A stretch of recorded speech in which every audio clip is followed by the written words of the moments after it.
বেশ চমক দিয়েই আসন্ন পাকিস্তান সিরিজের দল ঘোষণা করল টাইগার নির্বাচক প্যানেল। সাদা পোশাকের এই ফরম্যাটে ডাক পেয়েছেন ওয়ানডে ও টি-20তে আলো ছড়ানো তানজিদ তামিম। ঘরোয়া ক্রিকেটের আলোচিত মুখ অমিত হাসানের জায়গা হয়েছে পাকিস্তান সিরিজের স্কোয়াডে। টেস্ট দিয়ে জাতীয় দলের জার্সিতে অভিষেক হতে যাচ্ছে অমিতের।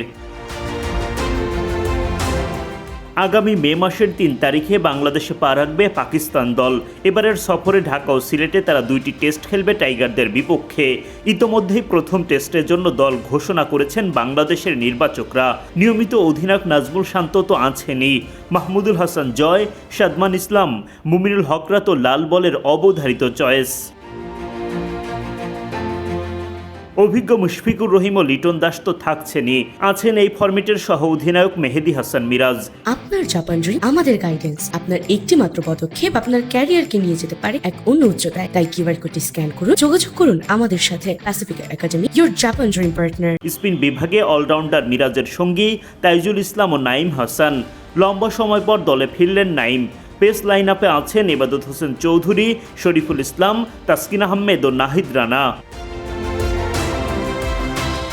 নতুন করে সাদা পোশাকের ফরম্যাটের দলে যুক্ত হয়েছেন তানজিদ তামিম ও অমিত হাসান। তাদেরকে দলে যুক্ত করার ব্যাখ্যা তুলে ধরে প্রধান নির্বাচক হাবিবুল বাশার সুমন জানান, তানজিদকে আমরা টেস্ট ক্রিকেটের জন্য আমাদের ভাবনায় রেখেছিলাম। তার প্রথম শ্রেণীর ক্রিকেটে খুব ভালো রেকর্ড আছে এবং আমরা মনে করেছি টেস্টে নিজের সামর্থ্য দেখানোর সুযোগ সে প্রাপ্য। তার টেকনিক বেশ পরিপাটি আর স্বাভাবিক দক্ষতাও অনেক। আমরা আত্মবিশ্বাসী, সুযোগ পেলে লম্বা সংস্করণে সে ভালো করতে পারবে। এছাড়া অমিত হাসানের দলে ডাক পাওয়া নিয়ে প্রধান নির্বাচক বলেন, অমিত দলে ডাক পাওয়ার যোগ্যতা অর্জন করেছে, কারণ প্রথম শ্রেণী ক্রিকেটে সে সবচেয়ে ধারাবাহিক ব্যাটারদের একজন ছিল। এই ফরম্যাটের ধৈর্য আর শৃঙ্খলা খুব গুরুত্বপূর্ণ, আর সে দীর্ঘ সময় ধরেই সেই গুণগুলো দেখিয়ে এসেছে। এদিকে আগামী 3 মে বাংলাদেশে পা রেখে 8 তারিখে মিরপুরে প্রথম টেস্ট খেলবে পাকিস্তান। টাইগারদের বিপক্ষে সফরকারীদের দ্বিতীয় টেস্ট সিলেটে 16 মে থেকে। টেস্ট সিরিজ শেষে 21 মে বাংলাদেশ ছাড়বে পাকিস্তান দল।